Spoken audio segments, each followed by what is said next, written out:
And thank you for joining us for today's Client Enrichment Series presentation on Workplace Investment and Feasibility Modeling, also known as WIFM 2.0. We have a great audience today, and our presenter is looking forward to today's session. Before we begin, I want to note that this session is being recorded.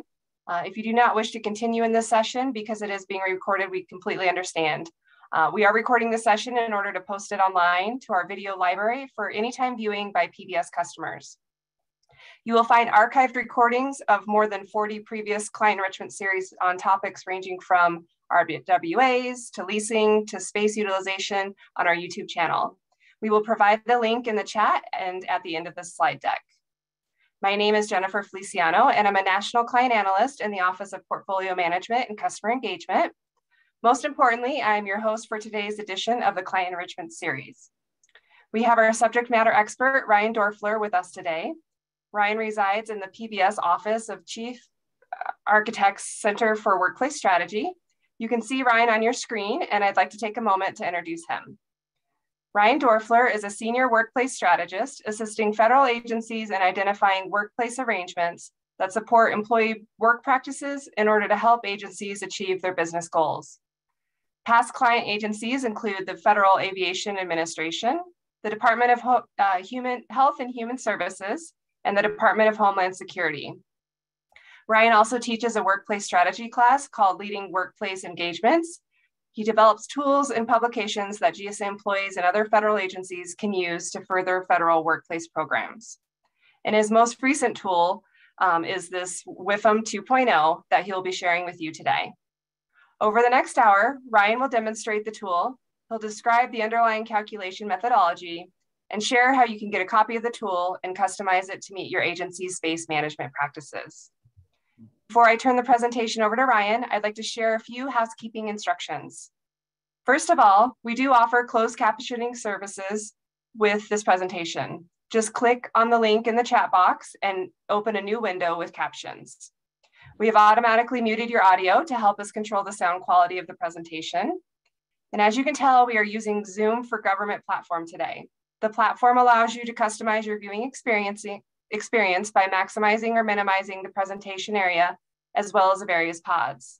Speaking of, you will see that there is a chat pod, as well as a Q&A area. For this session, please use the chat pod for any administrative questions that you might have, or to report any issues that you are experiencing, and one of our CES team members can assist you. We ask that you use the Q&A pod to ask any WIFM-related questions. Ryan will pause at various points throughout the presentation and help answer any questions that you might have. Any questions that we are unable to get to today will be noted, and all these questions will be answered and posted on our www.gsa.gov/CES website. And now I'd like to turn the session over to our presenter, Ryan Dorfler. Ryan, take it away. Great, thank you, Jennifer. And thank you for having me and everyone for joining the CES session. What we're going to be talking about today, again, for about the next hour or so, is something called a tool called the Workplace Investment and Feasibility Modeling Tool. It's a mouthful, so everyone calls it WIFM instead.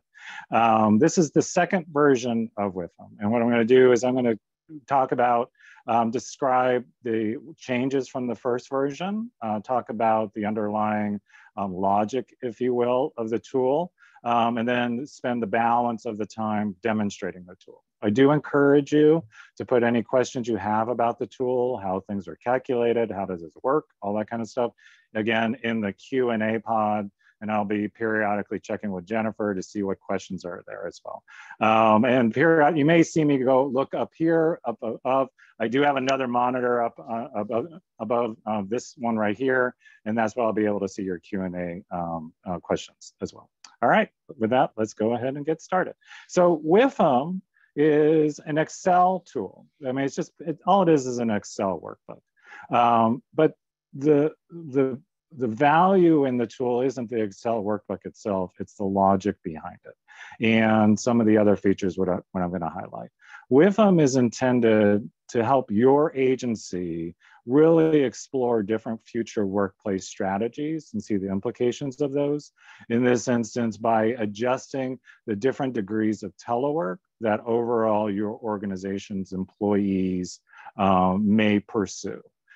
Think of it as a way of, and you see there in the screenshot, you can run two scenarios side by side.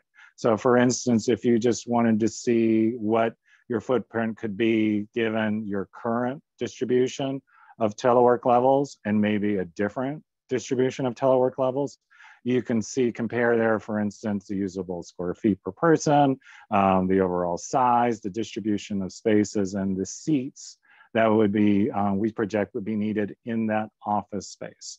All of the calculations are focused on the office space and how that may, the size of it and the composition may change, again, based off of the distribution of your personnel along those different telework levels. And we'll get into more details about that.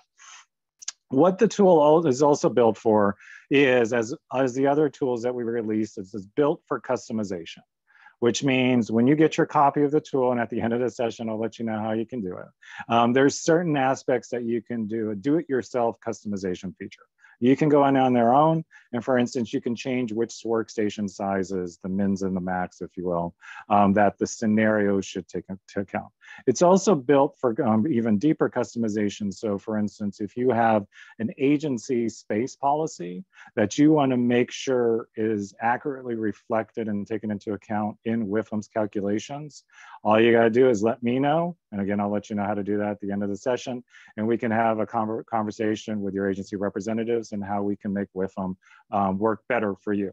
So the thing to take away from this bullet point is when you get your copy of WIFM, just trying to remember this is the default version of it, and we can certainly customize it to really work better for your agency's needs. The other thing about WIFM is it's really intended to jumpstart that workplace requirements conversation. Traditionally, if you think like when a lease is expiring, we know when the expiration date is, a certain number of months prior to that, we're gonna be giving you a few gentle reminders that we're gonna need your space requirements, right? And there's usually some steps, there's certainly some steps to develop those space requirements. WIFM is intended to be used before that point. It's meant to help you identify some overall options or scenarios you might want to pursue in the more targeted requirements development efforts. Or if you use our office for work, we can also make it part of the beginning of a workplace engagement, where GSA will help you really explore the nature of work, your business goals, and identify workplace strategies that really help your organization, we think, succeed and your employees thrive. So think of this as just like a starter tool to think about options. Another way to think about it is when to use WIFM is you see here the preferred design process and traditional design process curves overlaid along on the x-axis time and effort and effect. And I'm sure many of you are familiar with this curve, particularly the parts, the other two curves that go over it, where the cost of design changes get more costly as we get farther along the design, construction, and certainly the occupancy process, and our ability to impact those cost and functional capabilities is over time, the amount of change we can accomplish goes down. WIFM is intended to be used very early, again, pre-requirements development. And you notice that yellow bar there, the vertical bar there, says WIFM, just barely touches the curves. It's done on purpose, because what it's intended to do is when you use WIFM, or one of our workplace strategists or project managers use WIFM with you, again, it helps you narrow down the options that you may want to pursue in a subsequent requirements development effort, ultimately leading to design of your office space, or maybe design of other workplace strategies, maybe even working from home strategies, that kind of thing. One other way to think about it is how, if you think about the previous project lifecycle, and the first three columns refer to the different increasingly levels of detail when it comes to requirements development, strategic requirements high level, functional requirements, and then technical requirements, often the details you might find in a program of requirements. Our workplace services, we provide overlay throughout the entire requirements development and occupancy steps. WIFM, on the other hand, is intended to be used early on in that strategic requirements phase. So if you're engaging with our planning managers or other PBS representatives on those CPAs and thinking about those agreements with us early on, WIFM is one tool that you can use early on as well to, again, to explore those scenarios. All right, enough of the sales pitch, right? So let's get on to the tool. This is what the old version looked like. This was a version that was around, released let's say around 2015 or so, definitely pre-2020. There's a lot going on here in addition to the color scheme and a lot of overbuilt functionality, if you will. The old version of the tool, if you use this, you're probably familiar with it in that you can run scenarios side by side, look at different types of scenarios, play with lots of different aspects of workplace strategy, which for some, it's not for the faint of heart when it comes to changing desk sharing, workstation sizes, and those kinds of things. And the results came out with some office space calculations and some cost, rough order of magnitude cost calculations as well, which is really the fun part of the tool.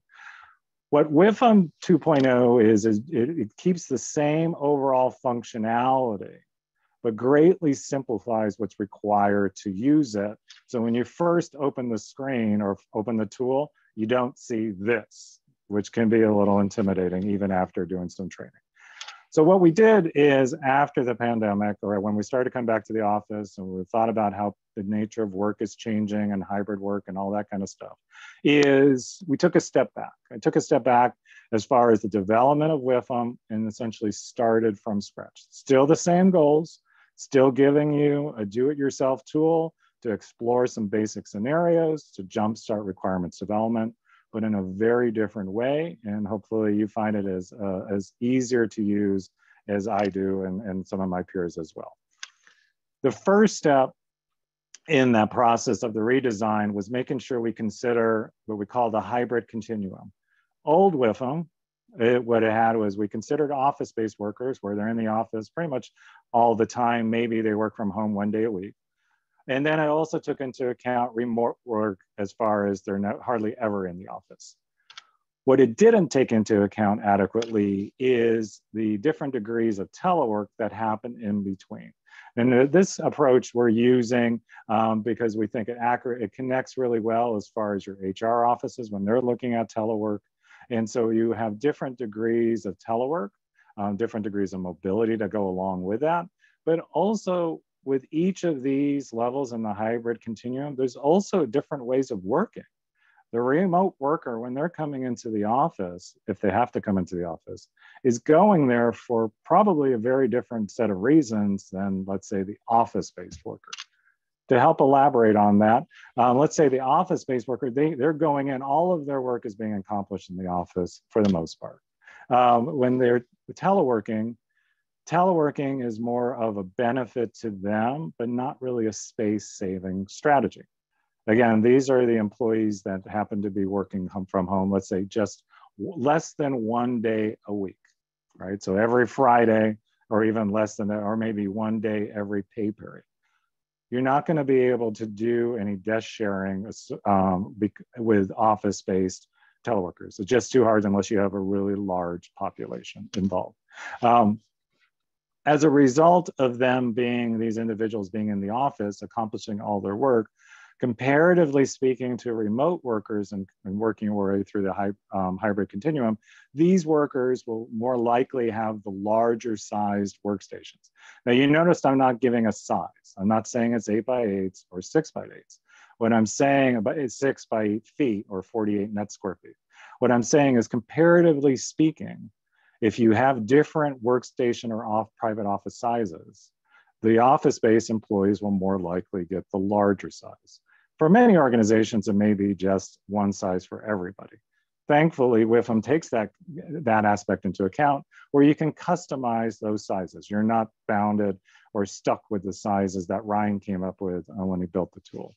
And then when it comes to the meeting spaces, this is more of your collaborative spaces, more of your traditional office spaces that may or may not be designed around the work being accomplished, or maybe even an output from our workplace engagements through GSA. This is the type of environment or type of work as we're all familiar with. All right, what starts to change is when we introduce increasing levels of telework and mobility. And we think about how the individuals that are teleworking or working in this manner, why are they going back into the office?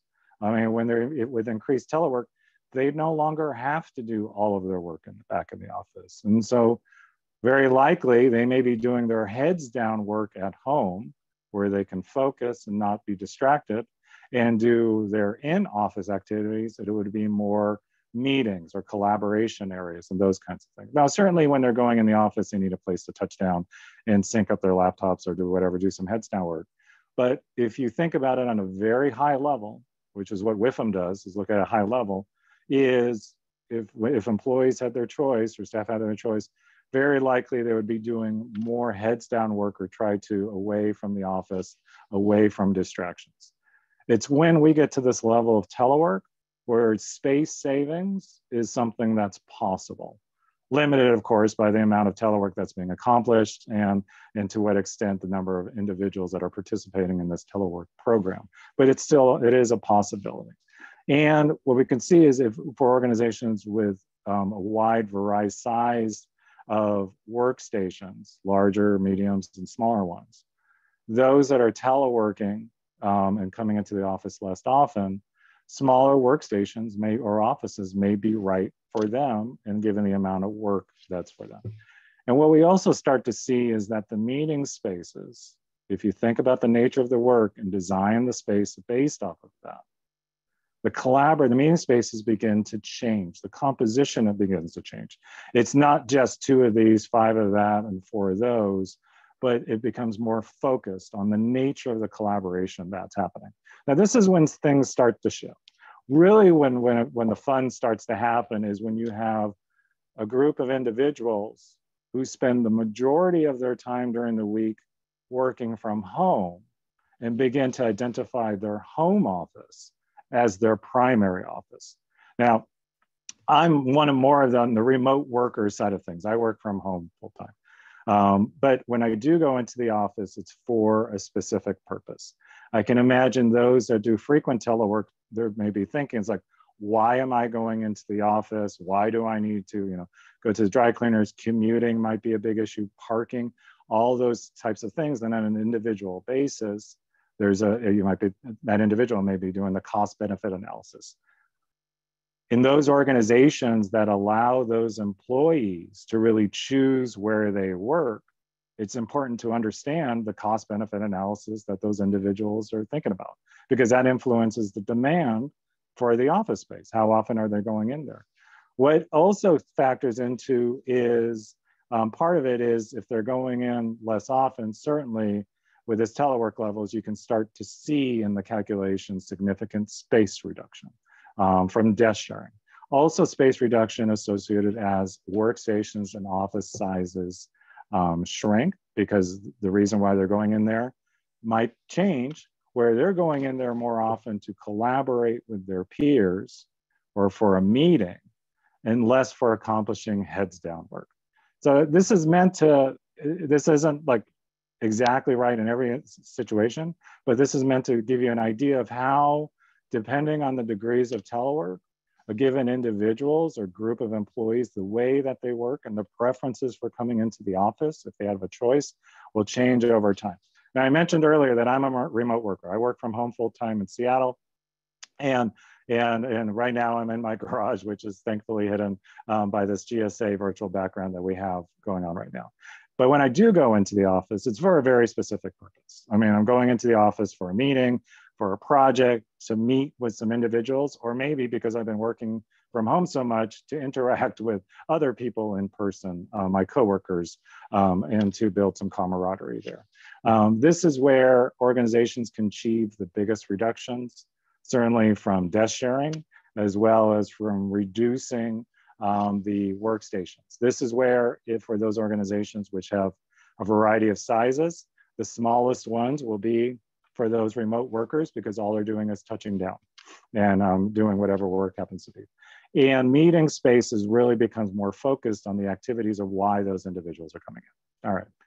So hopefully you have an idea of how individuals' preferences for coming into the office may change because of telework, and the implications associated with space calculations. Now, there's certainly lots of workplace choices out there. In picking and choosing the right mix of these, given the different degrees of telework, can be a little confusing for some folks or daunting. There's a lot going on. So what we did when we rebuilt WIFM was we took a step back and looked at something that thankfully we already had, something called activity-based planning. Particularly, and this is the publication, and you probably see me do a CES session on this a few months ago or last year about activity-based planning. And I'm more than happy to talk with anybody who's interested about this further. But a part of that is something in that is about work patterns. And work patterns looks at individuals and positions, how they do their work, and essentially looks at degrees of mobility and degrees of what types of activities are occurring at the desk. This is particularly important. The second part is really important because this gets into the types of activities that might be happening at home for those frequent teleworkers and those remote workers. So for instance, if a position, let's say someone who's writing a legal brief or a software programmer, and they're writing code, and they're doing heads down work, and they're doing that mostly in the office, those are probably employees that would be open overall to participating in a greater amount of telework, assuming they get the right technology to do that and they have an appropriate home office setting to be able to concentrate. Now, the GSA work patterns approach uses these questions and this data, this methodology, and essentially comes up with 6 work patterns where each of those, essentially think of it as a choose your own adventure type of approach, where we've selected this work pattern and the adventure is going to be a different type of workplace setting than maybe another one. For instance, let's say desk-bound interactive, where they're at their desk a lot in the office and they're interacting with others. This might be the right amount of space for them if they're office-based workers. However, if they're remote workers, well, the amount of office space they need is going to be a whole lot less, and because all those desk-bound activities are going to be done at home. And really, the only amount of space they may need in the office is those, again, if they have to meet with other people, those types of spaces. Externally mobile interactive is another example where they're never in the office, and remote workers would really fall into this. And frequent teleworkers, where they're hardly in the office, but when they are there, they are interacting with others, let's say for teaming less. So these are just examples of how work patterns and activity-based planning sort of get you to choose your own adventure again, if you will, as far as the workplace approaches that may work. What WIFM 2.0 does is it merges the two together. It uses the telework levels as a starting point. And based off of those overall profiles of, if you will, of employee preferences of why they're coming into the office, then what I did was overlay it with work patterns, which best match those. Now, what you'll see is that for some of these, there's 3 work patterns, and in the instance of remote work, there's 1. What this does is it also creates additional levels of choice. The reason why this is important is because looking at, let's say, frequent telework is defined as on average 3 to 4 days a week teleworking. Well, it could be 3 days, it could be 3.5 days, or it could be 4 days. So guess what? That's 3 different categories. Now, those categories in WIFM are referred to as degrees of change. But those degrees of change also have other implications as well. With increased mobility, as I alluded to earlier, desk sharing certainly increases the potential for it. Workspace sizes, and those are defined as workstations, benching stations, and private offices, begin to possibly shift, where maybe for remote workers, there's an office for every 10 individuals, but if there's remote employees or frequent teleworkers, do you really need that many offices? I would contend that a lot less offices are needed as compared to workstations, because the activities that have occurred in the office could again be done at home. What also starts to change is, as I mentioned earlier, office sizes and workstation sizes. Sports spaces also start to shift depending on the levels of mobility and the telework levels.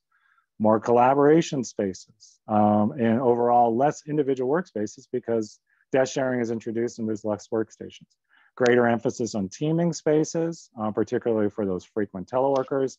And because of how the nature of the space is shifting in the office space and the number of individuals that are in that office space, given increased telework levels, what we also start to see is that the allocation ratios, which basically means one 12-person meeting room for every X number of people, though those allocation ratios start to change as well when you think about why individuals are coming into the office.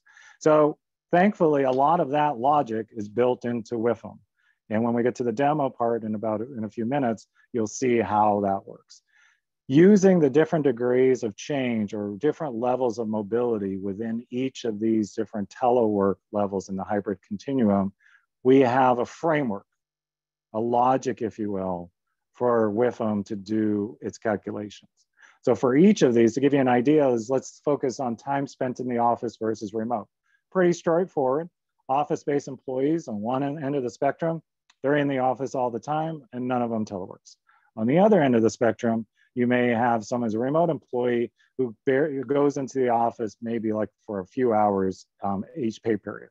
Now you'll notice that on the remote work, it doesn't go to 100% remote work. The reason is if they're 100% remote work, they likely shouldn't be included in this calculation for scenarios for your office space. However, but if they are going in just a little bit for periodic meetings, then you should factor that in because there is some impact on the workspace calculations, particularly if you find that your workforce, let's say 50% of them are remote work, that's really where you see the space savings happen. Essentially, with this framework of the hybrid continuum on the x-axis up above and the degrees of change on the y-axis working its way on the left, you have different degrees of office versus remote occurring. With each of these boxes, you start to build space programming profiles.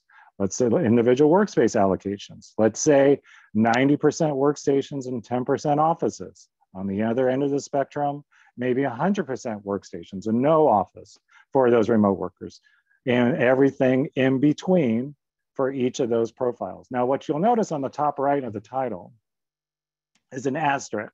And at the bottom, you'll see what the asterisk means in big, bold red letters, do-it-yourself customization. WIFM has a built-in customization tool already that you don't need to reach out to me to customize.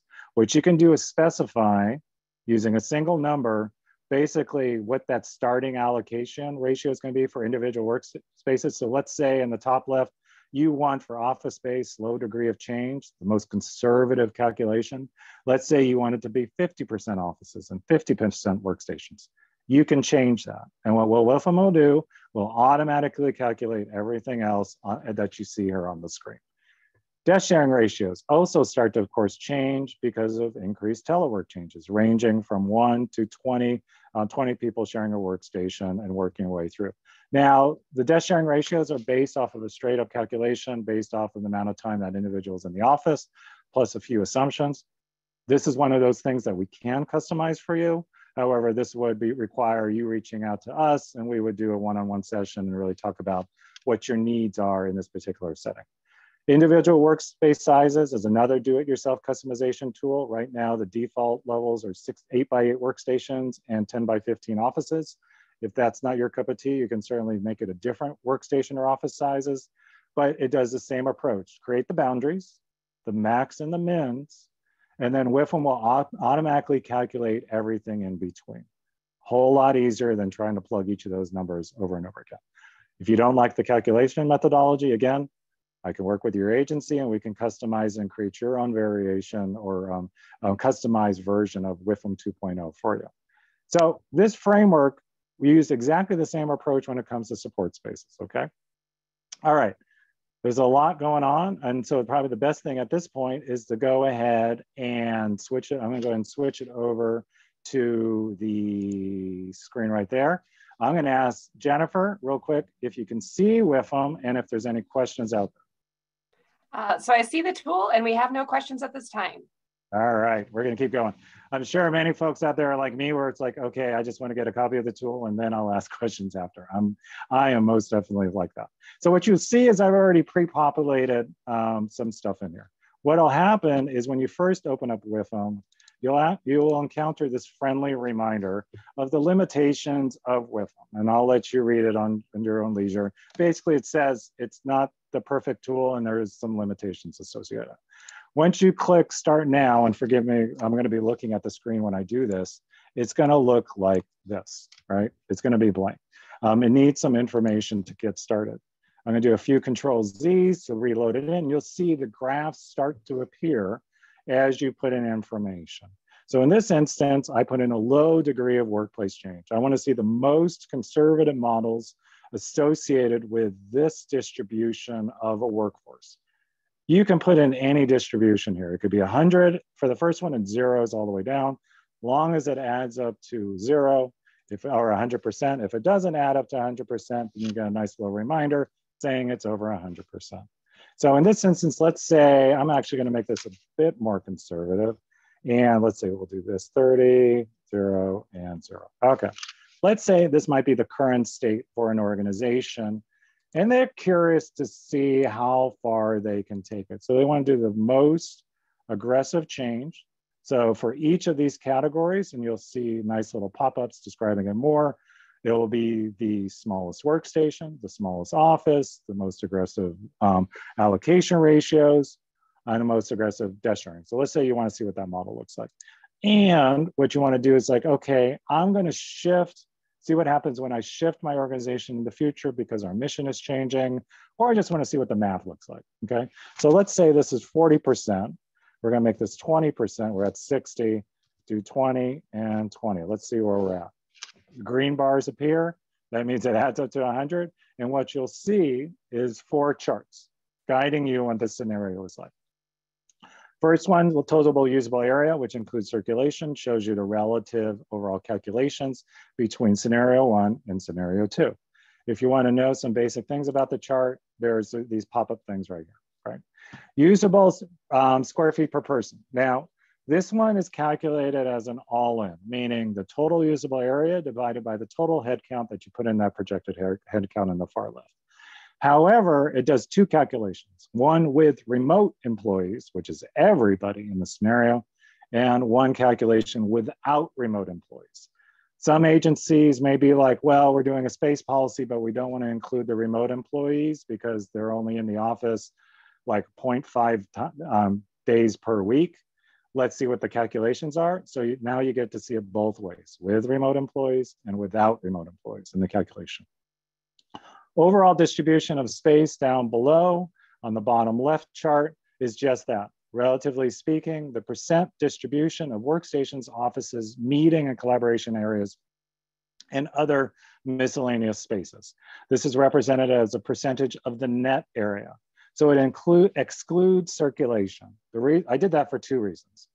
One, it was one more bar chart on there, which made things super cluttered, and I don't like clutter. 2, and most important thing is the amount of circulation pretty much stayed the same no matter what scenario you used. There wasn't a whole lot of variation in it. So for the purposes of this high level dash bar chart, I removed it so we can focus more on the relative change to things like meetings and office spaces and those kinds of things.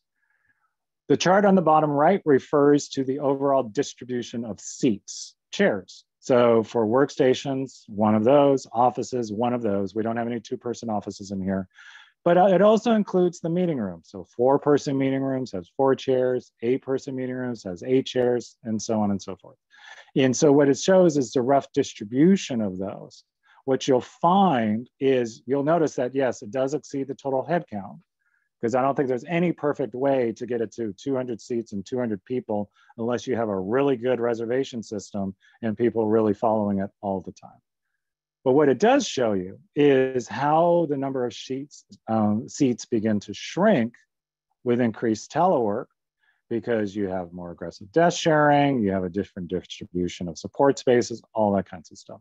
Now, this is the high-level tool to help you, or dashboard to help you see, explore again your own adventure, if you will, is which scenario to look at. Now you can click down here on the bottom if you're a fan of the navigation features. Let's see if it'll do it. It's a little tiny. The Go is right here off to the right. And so you can customize WIFM's inputs. You can also click on the 4 tabs too on the bottom. They go to exactly the same place. Or you can go to see the scenario 1, detailed space calculations to scenario 2. Let's go to scenario 1 space calculations first, and then we'll get into customization last. So if you click there, or even simpler, just click on the bottom, it'll take you to the space program calculations. This format is the same as other space program calculations you might have seen or tools that you've used from our agency, our office. This one doesn't have a password. It's locked, but the password is blank, so you can unlock it pretty easily. The reason why we did that is so that way you can unlock it, copy it, make another copy of it, so that way it's not connected to WIFM, and then use that as a starting point, again, for those requirements development efforts. You can give it to your AE firm and say, let's start honing this. The format is the same as other space programming tools, overall tables on the top, different utilization rate calculations, and basically an inventory of workstations, offices, meeting spaces, and other support spaces. Now, what you'll see here is the different meeting names and sizes. You can customize this. However, you're gonna need our help to do it. Right now, the customization feature is buried in a lookup table. Very easy to change, but a little complicated to do.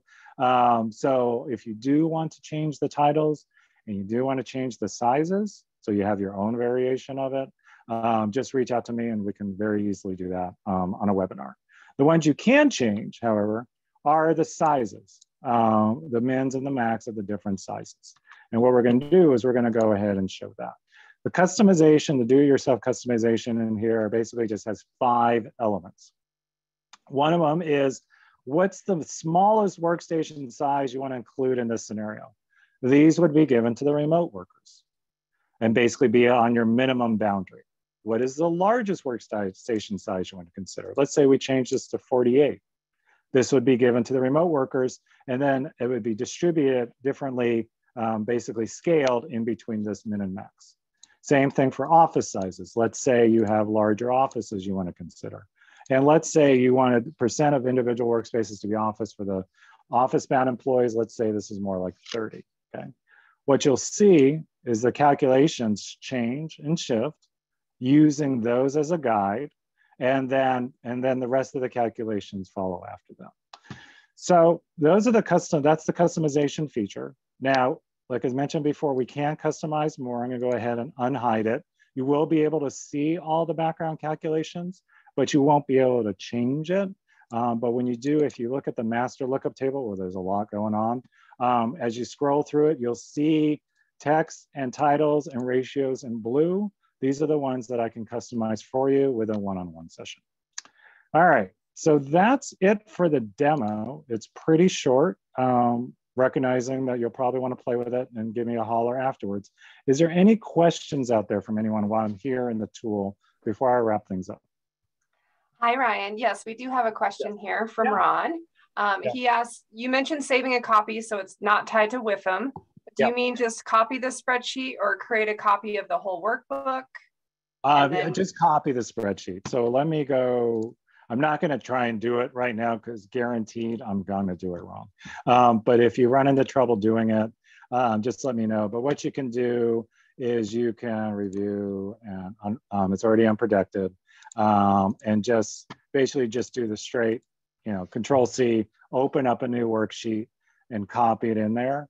The other thing you can do is, if you want to, is work your way through the formulas. You can see them. Some of these are contained within the worksheet. Some of them like here have references to names. You can easily cut and paste those as values and other things.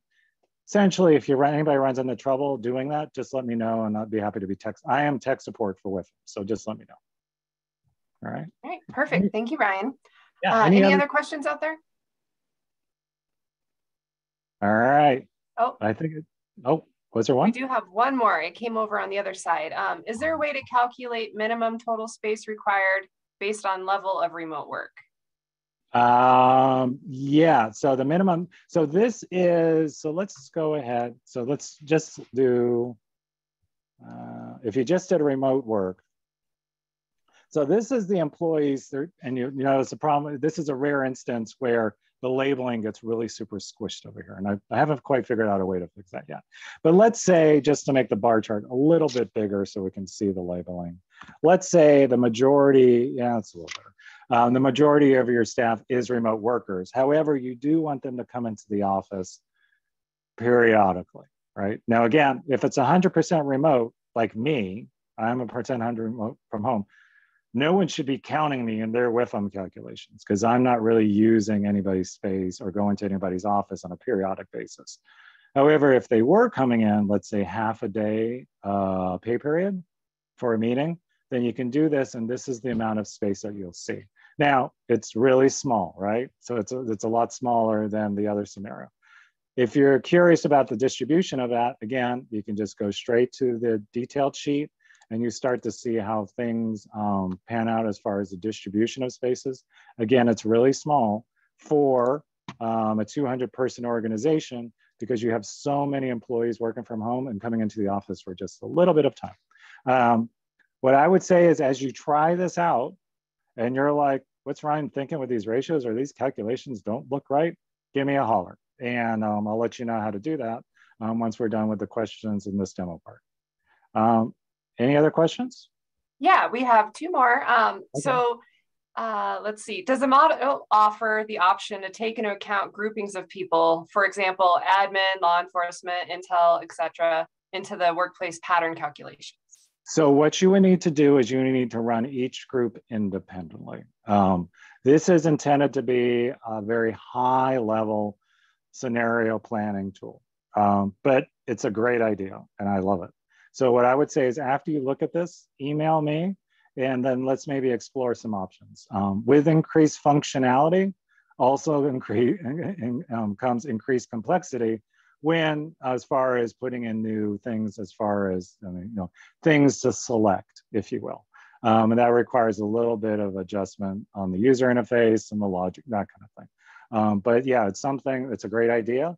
And I would definitely love to look into like doing mini, let's say you go into WIFM and you can choose like 5 organizations and you want to see how the individual organizations are and overall, for instance. Yes, theoretically, that's certainly something that can happen.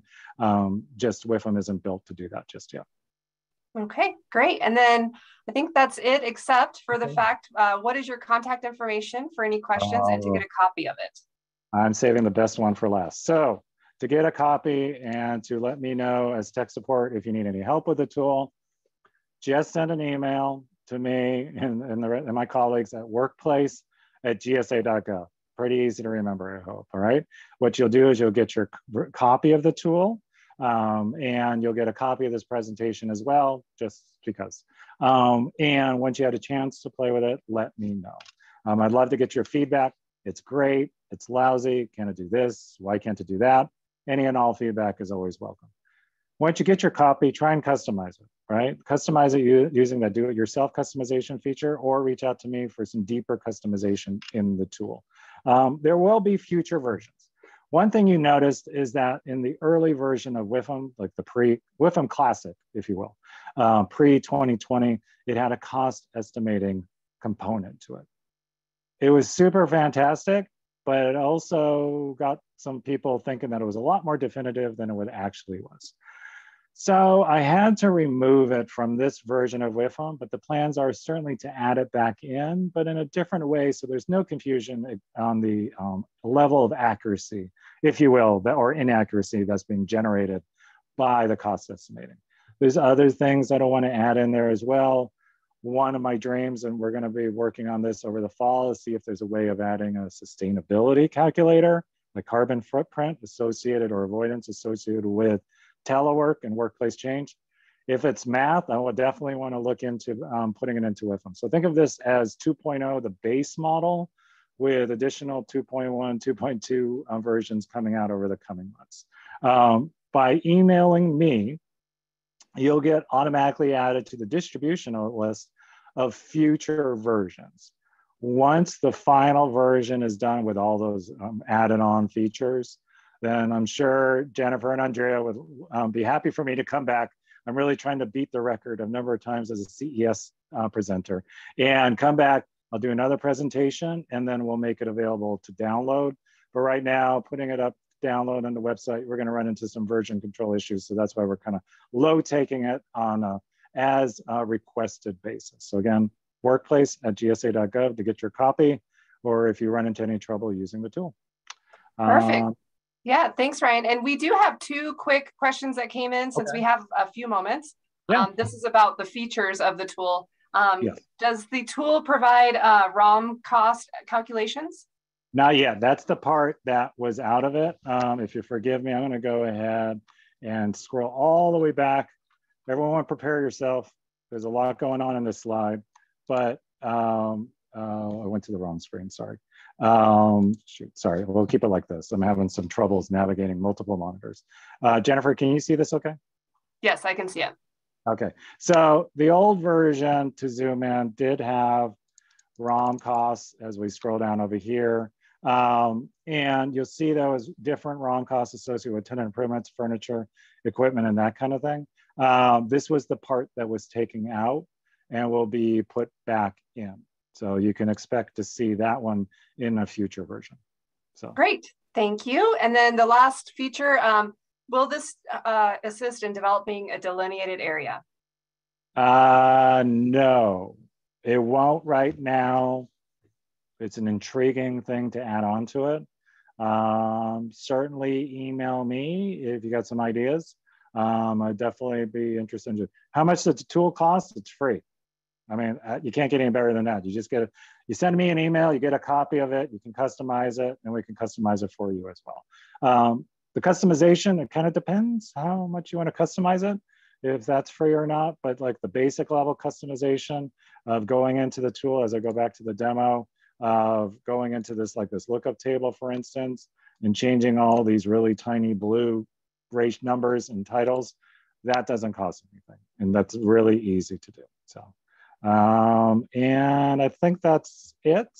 Yeah. So I'm going to go over, I'm going to try and do, sorry, there we go. There we go. I managed to make it work as we go through all these slides. As we're going through these slides really quickly to get to the end, because I don't want to escape out of presentation mode, is there any other questions on anything that I'm blazing through? No? All right. No? Yep. Not seeing anything. So yeah, thank you, Ryan, for a great presentation. And also thank all of you and our clients who are able to join us today. We will post formal written responses to the questions and comments that you posted in the chat panel as a frequently asked questions document for future reference on our website, which is www.gsa.gov/CES. Also, we have some great classes coming up this fall. You can see those there on your screen. So we have the e-Rita Digest session coming up on August 16th. We have Say Aloha to Kahua, which is our PBS new project management tool, and that's on August 18th. We have policy and process changes for occupancy agreements, which is an OASIS overview, and that's on September 8th. And then we also have Kahua Users Club, which is on September 15th. So to learn more and to register, you can go by clicking on the link in your slide deck, or you can visit the CES website. The goal of these client enrichment series is to engage our audience in workplace topics that contribute to the mission of your success and to your effective management of your real estate and workplace programs. And thank you again, and have a wonderful rest of your day.